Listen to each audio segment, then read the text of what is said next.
Kau, Effendi Simbolon, saya, prajurit TNI, tidak menerima atas statement yang kau ucapkan bahwa TNI seperti gerombolan, TNI seperti ormas, dan TNI sudah tidak kompak. Beredar video seorang pria yang mengaku anggota prajurit TNI yang mengancam anggota DPR RI Effendi Simbolon atas pernyataannya yang menyinggung.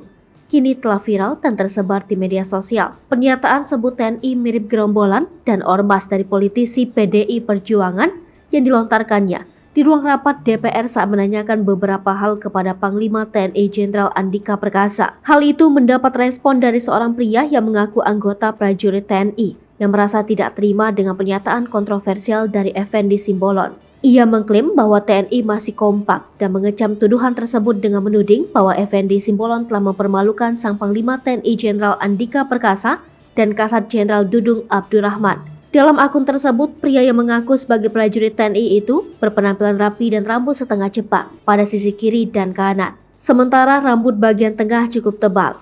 Pria itu terlihat begitu tegas. Ia membantah semua tudingan Effendi Simbolon terhadap institusi TNI. Ia secara terang-terangan menyebutkan TNI sampai saat ini solid karena Effendi Simbolon dinilai telah sudah mencemarkan nama TNI. Pria itu menuntut politisi PDIP tersebut untuk meminta maaf secara terbuka.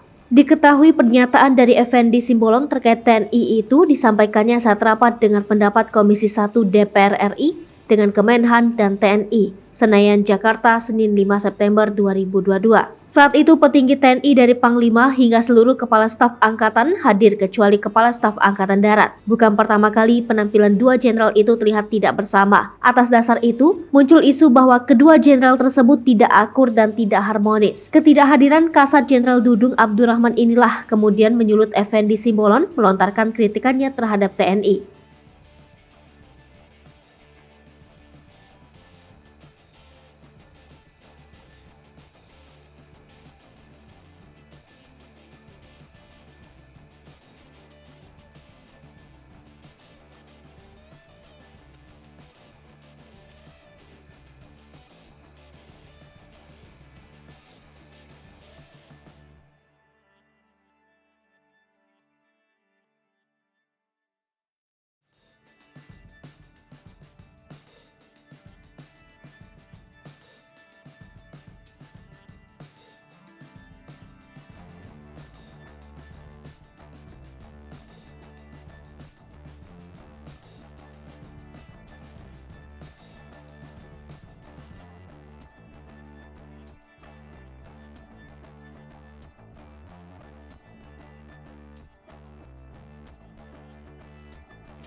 Hai pemirsa Sri Popo TV, jangan lupa komen, like, dan subscribe, serta tonton terus berita-berita terupdate lainnya